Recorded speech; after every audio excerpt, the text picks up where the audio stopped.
بسم اللہ الرحمن الرحیم۔ اللہ تبارک و تعالیٰ کے پاکیزہ نام سے آغاز کرتے ہیں جو بہت مہربان نہایت رحم والا ہے۔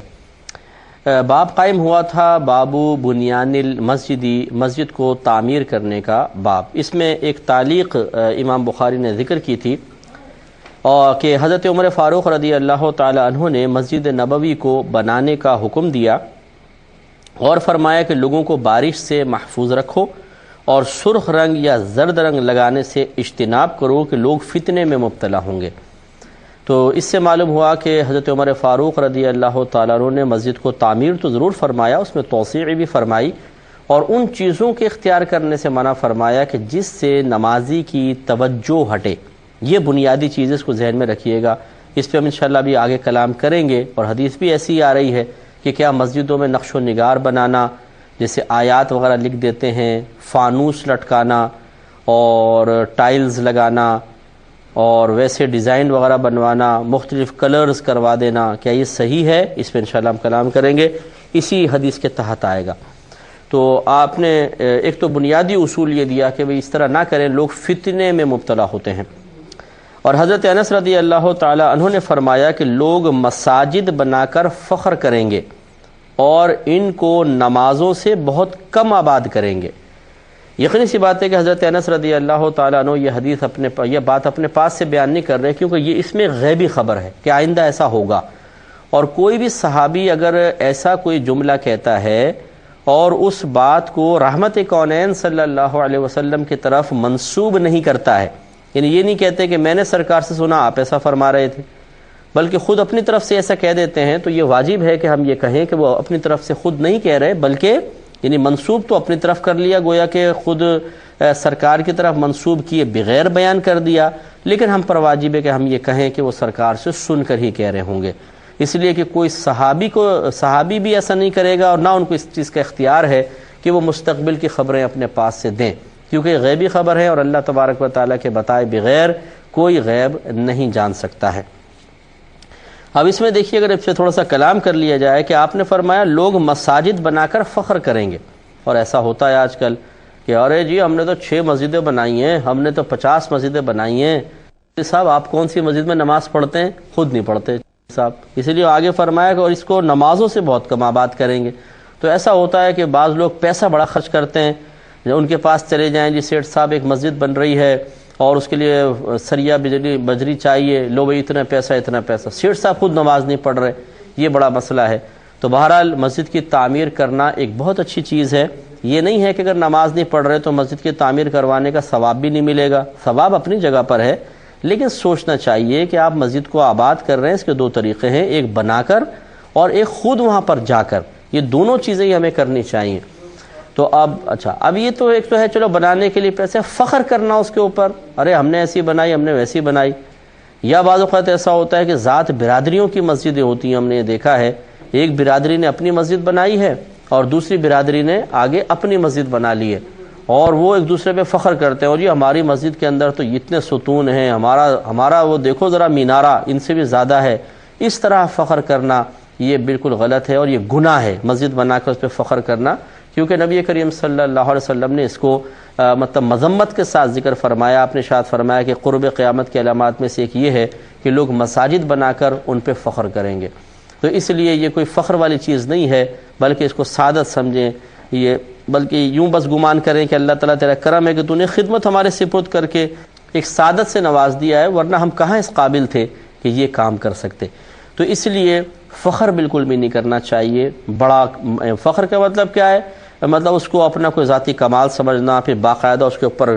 بڑی بڑے جملے کہنا، بڑی بڑی باتیں کہنا، اور پھر یہ چاہنا کہ لوگ اس کو سراہیں، یہ غلط طریقہ ہوتا ہے۔ میں لاہور میں زمانے طالب علمی میں تھا، تو وہاں پر میں نے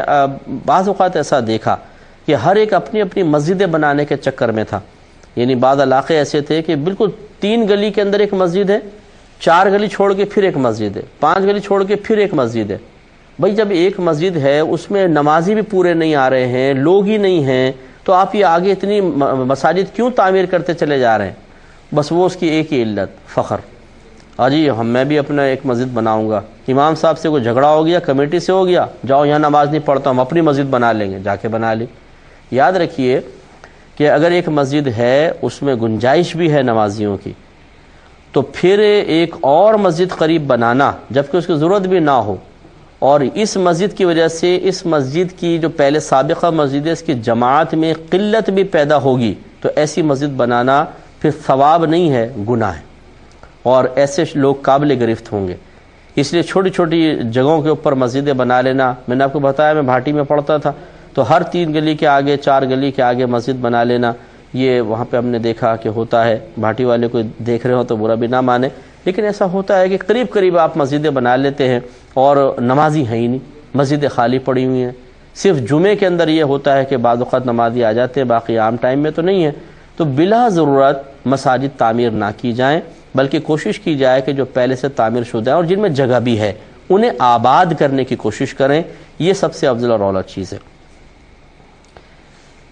ایک اور تعلیق ذکر کی ہے امام بخاری رحمۃ اللہ علیہ نے کہ حضرت ابن عباس رضی اللہ تعالی عنہما نے فرمایا کہ تم ضرور مساجد کو مزین کرو گے جس طرح یہود اور نصارہ نے مزین کیا ہے، یعنی اس کو سجاؤ گے، سنوارو گے، ان کی ڈیکوریشن کرو گے اس طرح جیسے یہود اور نصارہ نے کیا ہے۔ لیکن اس پہ میں کلام کرتا ہوں تو اس کو کوئی نیگیٹو سینس میں نہ لے کے جائیں، اس کا صحیح مفہوم سمجھنا چاہیے۔ اور یہ جو ہے یہ حضرت ابن عباس کا اپنا قول نہیں ہے، بلکہ یہ ابو داؤد کی ایک روایت ہے جو امام بخاری نے اس کا ایک حصہ یہاں پر ذکر کر دیا ہے، وہ میں بیان کر دیتا ہوں۔ حضرت ابن عباس رضی اللہ تعالیٰ عنہ بیان کرتے ہیں کہ نبی کریم صلی اللہ علیہ وسلم نے ارشاد فرمایا کہ مجھے مساجد پر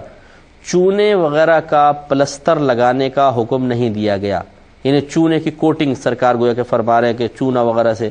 حضرت ابن عباس نے کہا کہ تم مساجد کو ضرور مزین کرو گے جیسے یہود و نصارہ نے مزین کیا ہے۔ تو گویا کہ ابن عباس کا یہ تو اپنا قول ہے، یا پھر یہ سرکار سے ہی سن کر بیان فرما رہے ہیں کہ تم بھی ایسا ضرور کرو گے، اور یقینی سی بات ہے کہ یہ چونکہ مستقبل کی خبر ہے تو ہم یہ کہیں گے کہ رحمت کونین صلی اللہ علیہ وسلم سے سن کے ہی کہہ رہے ہیں۔ تو اب دیکھیں کیا یہ مزین کرنا مکروہ ہے، غلط ہے، نہیں کرنا چاہیے؟ تو اس پہ انشاءاللہ اب جب یہ امام بخاری کی خود یہ حدیث آپ سنیں گے تو پھر یہ چیز کلیئر ہو جائے گی کہ کیا اس کا مسئلہ ہے، اور اس پہ میں تفصیلی کلام انشاءاللہ جتنا ہو سکے گا میں ضرور کروں گا۔ تو اس پر اب حدیث پاک لے کر آئے، حدیث نمبر ہے 446، اور اس کے راوی ہیں حضرت عبداللہ بن عمر رضی اللہ تعالیٰ عنہما، حضرت عمر فاروق رضی اللہ تعالیٰ عنہ کے صاحبزادے ہیں اور صحابی رسول ہیں۔ یہ کہتے ہیں کہ حضرت عبداللہ بن عمر نے حضرت نافع کو خبر دی، نافع آپ کے غلام تھے جو ان کو آپ نے آزاد کیا تھا، کہ مسجد نبوی صلی اللہ علیہ وسلم سرکار صلی اللہ علیہ وسلم کے دور مبارکہ میں کچی اینٹوں کی بنی ہوئی تھی، اور اس کی چھت کھجور کی شاخوں کی تھی، اور اس کے ستون کھجور کے تنوں کے تھے۔ جب سرکار پہلی دفعہ تشریف لائے، اور اس پہ ہم حدیث بیان کر چکے ہیں کہ سرکار صلی اللہ علیہ وسلم تشریف لائے تو آپ نے کھجور کے بہت سارے درخت تھے انہیں کٹوا کر ان کے ستونوں کے اوپر پھر مسجد کی تعمیر فرمائی تھی۔ تو یہ کہتے ہیں حضرت عبداللہ بن عمر رضی اللہ تعالی عنہما نے حضرت نافع کو خبر دی کہ مسجد نبوی رسول اللہ صلی اللہ علیہ وسلم کے دور مبارکہ میں کچی اینٹوں کی بنی ہوئی تھی، اور اس کی چھت کھجور کی شاخوں کی تھی، اور اس کے ستون کھجور کے تنوں کے تھے۔ تو حضرت ابو بکر صدیق رضی اللہ تعالی عنہ نے اس میں کوئی اضافہ نہیں کیا، یعنی جیسے سرکار کے دور میں تھی، کوئی توسیع نہیں، کچھ نہیں کی، ویسے ہی رکھی۔ پھر حضرت عمر فاروق رضی اللہ تعالی عنہ نے اس میں اضافہ کیا،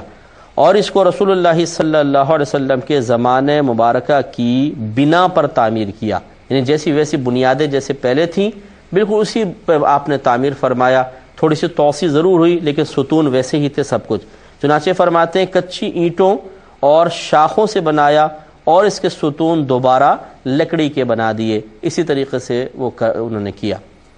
پھر کہتے ہیں حضرت عثمان غنی رضی اللہ تعالی عنہ نے اس میں تبدیلی کی اور بہت اضافہ کیا۔ میں آپ کو عربی بھی سنا دیتا ہوں کہ کہتے ہیں کہ ثم غیرہ عثمان، پھر تبدیل کر دیا اس کو عثمان غنی رضی اللہ تعالی عنہ نے، فزادہ فیہ زیادتاً کثیرتاً، تو آپ نے اس میں زیادتی فرمائی، بہت ہی زیادہ زیادتی۔ وَبَنَا جِدَارَهُ بِالْحِجَارَةِ الْمَنْقُوشَةِ وَالْقَصَةِ، ذرا توجہ سے سنیے گا اس کو، اور اس کی دیواریں نقش و نگار والے پتھروں اور چونے کی بنائی۔ وَجَعَلَ عُمُدَهُ مِنْ حِجَارَةٍ مَنْقُوشَةٍ وَسَقَفَهُ بِالسَّاج، اور اس کے ستون بھی منقش پتھروں کے بنائے اور اس کی چھت ساگوان کی لکڑی کی بنائی۔ یہ ساج ایک لکڑی ہے، اس کو اردو میں ساگوان کہہ دیتے ہیں، ساگوان کی لکڑی کی چھت بنائی باقاعدہ۔ تو آپ دیکھیے کہ حضرت عثمان غنی رضی اللہ تعالیٰ عنہ نے سرکار کے دور مبارکہ، پھر حضرت ابوبکر صدیق، حضرت عمر فاروق کے دور سے ہٹ کر ایک نیا جدید مطلب معاملہ کیا کہ آپ نے چھت کو لکڑی کا بنایا باقاعدہ، وہ جو کھجور کے پتوں کی تھی وہ ہٹا دیے گئے، اور اس کے علاوہ ستون پتھروں کے بنائے گئے، اور وہ پتھر بھی منقش تھے، یعنی ان پہ نقش و نگار بنا ہوا تھا۔ اسی طرح جو دیواریں آپ نے بنائی، دیواروں کے اندر جو پتھر لگائے گئے وہ پتھروں کی تھیں اور نقش و نگار والی تھیں، اور اس میں چونے کا استعمال بھی کیا گیا تھا، کلرفل دیواریں بنائی گئیں۔ اس سے معلوم ہوا کہ ضرورت زمانہ کے اعتبار سے، کیفیات کی تبدیلی کی وجہ سے، ماحول کی تبدیلی کی وجہ سے چیزوں میں ترمیم اور اضافہ ہوتا رہے گا۔ اب ذرا تھوڑا سا غور فرمائیے، ابن عباس رضی اللہ تعالیٰ عنہ کی تعلیق جو ہم نے اوپر ذکر کی اس کو دیکھیں کہ تم ضرور مساجد کو مزین کرو گے جیسے یہود و نصارہ نے مزین کیا ہے۔ اس کا مطلب یہ ہوا کہ عثمان غنی رضی اللہ تعالیٰ عنہ نے بھی تو مسجد کی تزئین اور آرائش کے لیے کچھ نہ کچھ کوشش کی ہے، تو اب یہ یہود و نصارہ کی تزئین کون سی تھی جو اس تزئین سے مشابہت نہیں رکھتی تھی؟ کیونکہ یہ تو ہو ہی نہیں سکتا کہ عثمان غنی رضی اللہ تعالیٰ عنہ ایک ایسی تزئین فرمائیں کہ جو یہود و نصارہ سے مشابہ ہو۔ تو اب اس میں مسئلہ یہ ہے کہ یہود و نصارہ تزئین کرتے تھے صرف زینت کے قصد و ارادے سے، یعنی اس کے اندر کوئی صحیح سوچ نہیں تھی، صحیح کوئی مطلب مقصد کار فرما نہیں تھا۔ عثمان غنی رضی اللہ تعالیٰ عنہ کی سوچ مبارکہ یہ تھی کہ اب لوگوں سرکار کے دور میں مکان سادہ سادہ رہے، دور ابوبکر صدیق رضی اللہ تعالیٰ عنہ میں بھی، حضرت عمر فاروق کے دور میں بھی، پھر 10 سالہ آپ کا دور ہے، آپ غور کریں تو اس میں پھر ایسے چینجنگ آتی رہی، تبدیلی آتی رہی، حتیٰ کہ عثمان غنی رضی اللہ تعالیٰ عنہ کے دور میں لوگوں کے طرز زندگی میں ایک انقلاب سا پیدا ہو گیا، اچھے اچھے گھر بنانے لگے، خوبصورت گھر بنانے لگے۔ ایسی صورت میں اگر مسجد کو بالکل سادہ سا رکھ دیا جاتا تو یقینی سی بات ہے کہ دیکھنے والے کی نظروں میں عام گھر کی وقعت زیادہ ہوتی اور مسجد کی وقعت کم ہوتی۔ اس لیے حضرت عثمان غنی رضی اللہ تعالیٰ عنہ نے اس خانہ خدا کی عظمت کو لوگوں کی نگاہوں میں بڑھانے کے لیے آپ نے باقاعدہ اس میں یہ نقش و نگار والا معاملہ کیا ہے۔ اس سے معلوم یہ ہوا کہ اگر زیب و زینت بھی ایک صحیح قصد و ارادے کے ساتھ ہو تو پھر اس میں کوئی حرج نہیں ہے، بلکہ یہ باعث ثواب ہوگا کہ حضرت عثمان غنی رضی اللہ تعالیٰ عنہ کے دور مبارکہ میں ایسا ہوا۔ اور اب آپ خود سوچئے کہ جب اتنا عرصہ گزر جانے کے بعد اب ہمارے دور کے آپ معاملات دیکھ لیں، لوگوں کی بلڈنگیں دیکھیں، لوگوں کے گھر دیکھیں، اگر اس میں آپ وہی کھجور کی چھالوں والی اور عام سی مسجد بنائیں گے تو کیا لوگوں کے نگاہوں کے اندر اس کی کوئی وقعت پیدا ہوگی؟ حالانکہ ایسا ہونا نہیں چاہیے۔ اگر آپ یہ مجھ سے یہ کہیں کہ جی ٹھیک ہے سادہ بنائیں، کوئی نہیں کرتا تو اس کا دل بیمار ہے نا، مسجد کا کیا مسئلہ ہے، میں تائید کروں گا آپ کی کہ بالکل آپ صحیح کہہ رہے ہیں، لیکن ہماری شریعت لوگوں کی کیفیات، لوگوں کی طبیعتوں کا بھی لحاظ کرتی ہے۔ اگر ایسا نہ ہوتا تو عثمان غنی رضی اللہ تعالیٰ عنہ کبھی بھی منقش کام نہ کرواتے۔ تو آپ نے بھی اس کی رعایت فرمائی، جس سے یہ اشارہ مل گیا، اور یہ صحابی نبی کریم صلی اللہ علیہ وسلم کے صحبت یافتہ ہی ہیں۔ اس کا مطلب یہ ہوا کہ لوگوں کی کیفیات کا، ہر دور میں بدلتے ہوئے ماحول کا بھی ہمیں لحاظ کرنا ہوگا۔ ہاں تبدیلی ایسی ہونی چاہیے کہ جو کسی ممانعت شرعیہ پر مشتمل نہ ہو، رحمت کونین صلی اللہ علیہ وسلم نے صراحتاً اس سے منع بھی نہ فرمایا ہو۔ تو اس لیے اب اس دور میں مسجدوں کو اگر آپ بالکل ایسا رکھیں، آپ ہی دیکھیے باہر کے ملکوں میں آپ چلے جائیں، خصوصاً عرب کنٹریز میں، مکہ مدینے میں چلے جائیں، کتنی عالی شان اور کتنی خوبصورت مسجدیں بنائی گئی ہیں، یعنی ٹائلز، لاکھوں کے روپے کے ٹائلز، قالینیں بچھی ہوئی ہیں، خوبصورت ڈیکوریشن ہے۔ کیا وہ لوگ حدیثیں نہیں جانتے ہیں؟ کیا ان کو حدیثیں نہیں پتہ ہے؟ لیکن وہ سب کچھ کرتے ہیں۔ اور اس میں پھر لائٹنگ کا انتظام آپ دیکھیے، یہاں تو بعض اوقات کوئی بڑی راتوں میں بعض مساجد میں لائٹنگ ہوتی ہے، وہاں تو پورے سال 24 آورز ان کے ہاں ایسا ہوتا ہے۔ 24 آورز سے مراد یہ رات کے وقت میں، جیسے رات ہوا اب وہ اس طرح انہوں نے لائٹنگ لگائی ہوتی ہے، گنبد پر مختلف زاویے سے لائٹ پڑ رہی ہے، ستونوں پہ پڑ رہی ہے، اتنا خوبصورت منظر ہوتا ہے جس سے ایک عظمت سی پیدا ہوتی ہے، محبت پیدا ہوتی ہے، خانہ خدا کی طرف دل کھنچتا ہے۔ تو یہ اچھے مقصد کے لیے ایسا کیا جائے تو اس میں کوئی حرج نہیں ہے۔ تو یہ تو ہے کہ آپ زیب و زینت کر سکتے ہیں، یعنی مسجد کو آپ خوبصورت بنا سکتے ہیں،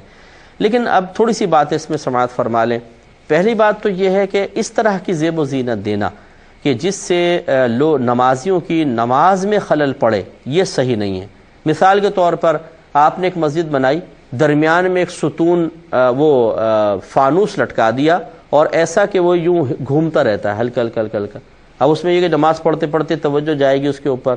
اس طرح کے ستون وغیرہ یہ فانوس لگانے سے کیا فائدہ ہے؟ بڑے بڑے فانوس لگا لیتے ہیں لوگ مساجد کے اندر، معذرت کے ساتھ اگر لگائے ہیں کسی نے تو برا نہیں مانیے گا، لیکن میں آپ کو سمجھا رہا ہوں کہ فانوس سے فی نفسی ہی کوئی ثواب حاصل نہیں ہوگا۔ اگر آپ مسجد میں فانوس ڈونیٹ کر رہے ہیں یا اس کے لیے پیسہ دے رہے ہیں اور شاید آپ یہ سمجھتے ہیں کہ اس فانوس کے لگنے سے جب تک یہ لگا رہے گا ہمارے نام اعمال میں فرشتے نیکیاں لکھتے رہیں گے، تو سر فانوس لگانے سے کوئی ثواب کا تعلق نہیں ہے، بلکہ یہ ضرور ہے کہ اگر فانوس تھوڑا نیچے ہوگا تو لوگ پھر وہ مسجد اللہ کی طرف توجہ کم ہوتی ہے، فانوسوں کی طرف زیادہ ہوتی ہے۔ تو اس طرح کی چیزیں نہ لگائی جائیں کہ جن کو ہلیں یا جن میں اتنی خوبصورتی ہو کہ ان کو دیکھ کر ہی آدمی اس میں محو ہو جائے اور اللہ تعالیٰ کی طرف سے توجہ ہٹ جائے۔ تو پھر آپ خود سوچ لیجئے، انسان مسجد میں جاتا ہے تو شیطان کی یہ خواہش ہوتی ہے کہ اس کی توجہ ہٹائے، تو پھر ایسا نہ ہو کہ ہم پیار میں، محبت میں، مسجد کے احترام میں کوئی ایسا کام کر لیں کہ جو شیطان کے لیے مددگار ثابت ہو جائے اور وہ لوگوں کو اندر غفلت پیدا کرنے کے سلسلے میں اس کو استعمال کر لے۔ ایسے ہی ہمارے فقہاء نے منع فرمایا کہ دیوار قبلہ پر، جو قبلے کی طرف دیوار ہے، کچھ نہ لکھا جائے۔ بعض لوگ پوری آیت الکرسی لکھ دیتے ہیں، بڑی شعر لکھ دیتے ہیں یا مطلب حدیثیں لکھ دیتے ہیں، یہ نہ لکھی جائے بہتر ہے۔ اس میں وجہ یہ ہے کہ وہی توجہ تو جاتی ہے۔ دوسری بات یہ ہے کہ فقہ حنفی کے روشنی میں اگر کوئی حالت نماز میں کسی لکھی ہوئی چیز کو دیکھ کر زبان سے پڑھ دے، اس کی نماز ٹوٹ جائے گی۔ ہاں اگر دیکھ کر وہ زبان بند ہے، دل میں پڑھ رہا ہے تو پھر نہیں ٹوٹے گی، لیکن اگر اتنی آواز سے پڑھ دیا کہ اپنے کان نے سن لیا تو ٹوٹ جائے گی۔ تو اب مثال کے طور پر میں نماز پڑھ رہا ہوں اور مجھے الحمد کے بعد آیت الکرسی پڑھنی اور سامنے آیت الکرسی لکھی ہے، تو میں اس کو دیکھ کے پڑھنے لگا اور اتنی آواز سے کہ کان تک آواز پہنچ جائے، نماز ٹوٹ جائے گی۔ تو اس طرح کا کام بھی نہ کیا جائے۔ اس پہ انشاءاللہ مزید کلام کریں گے کہ کیا کام کرنا چاہیے، کیا نہیں کرنا چاہیے، تھوڑا کچھ اس میں ضروری باتیں بھی ہیں، وہ میں انشاءاللہ ضرور عرض کروں گا، لیکن نیکسٹ پروگرام میں۔ وآخر دعوانا ان الحمدللہ رب العالمین۔